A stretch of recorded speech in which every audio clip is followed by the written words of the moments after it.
crashed in a lake, not in the sea. And the second ship we know crashed on land. But we say lake. We didn't know that the lake was entirely closed. If it's open, it can be a sea, right? Or a gulf? It'd be a gulf, I believe. Do lakes ever have tides?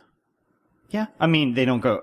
They'll have them, and the water will raise and lower, but they won't wash ashore and crest and whatnot like that. Yeah. So yeah, I'm just trying to figure out. I mean, it has to be the first ship, but the thing that say it landed on our seaboard. No, it crashed in the middle of a lake. Because we know they shot this in California. Yeah. I'm just trying to remember what the water looked like in that.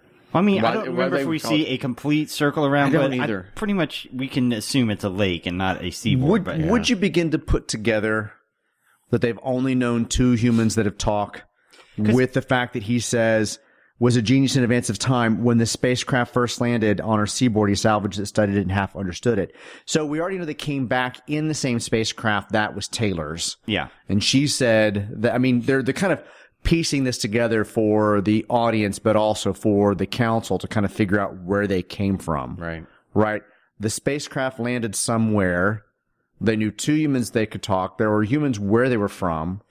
I mean, and the Hassling, if he described the Hassling curve and they knew they went forward in time, then Hassling has to know where they're from. You would think so. And, remember, Taylor walked a couple days before he got to Albuquerque, and so how did they trace his tracks back to find where he crashed? Milo was a genius. Well, Milo had all the answers. That's right. And unfortunately, Milo got choked. Damn gorillas. Real quick, I want to go back. Eric Braeden, who plays Haslan, it is a shame. Now, look, he's had, like I've alluded to many times, a very long and very decorated career in soap operas.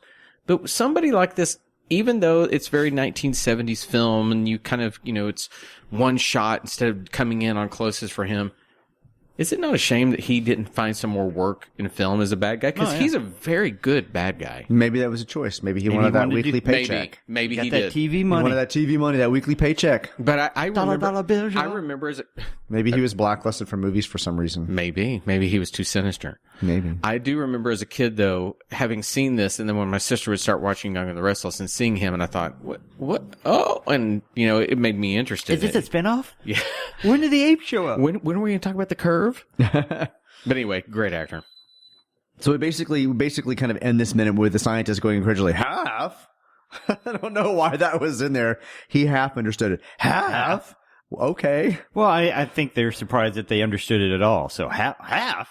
Yeah. How do you understand any of it? Well, I mean, they flew it back in time. That's pretty good. That's pretty a little more than half. Yeah. So we're going to end the minute with Cornelius saying enough for us to escape. Yeah. Very confrontationally. It's like, it's enough for us to escape. And kind of like the last little bit with Zira, her structure per paragraph being broken up. Cornelius is broken up as well. So we really can't get into where he's going with this. But we now know that he escaped. What did he escape from? Well, I think it's the Planet of the Apes. I was about to say, I don't know, but I'm going to guess. But you have to wonder if you're on this panel, he's now saying they escaped something. Yeah. Maybe that's why Dane set up the militaristic guerrillas a couple of moments earlier. Maybe that's why. Maybe. So that he can bring it back in a little bit. Okay. Maybe. I can buy that. But he's now saying they escaped. So they escaped from something. Okay. All right. That's anything it for else? Me. No. All right, everyone. That's another minute in the books. This time, I'm going to ask you something new.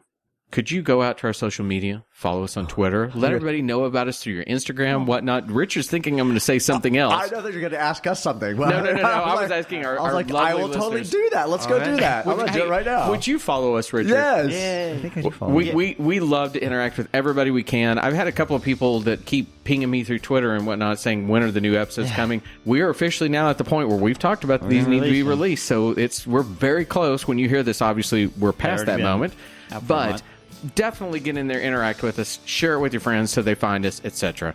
We love hearing from you guys. Until tomorrow, I'm Todd, Richard, and Sean. Everybody have a great day. Bye, everybody.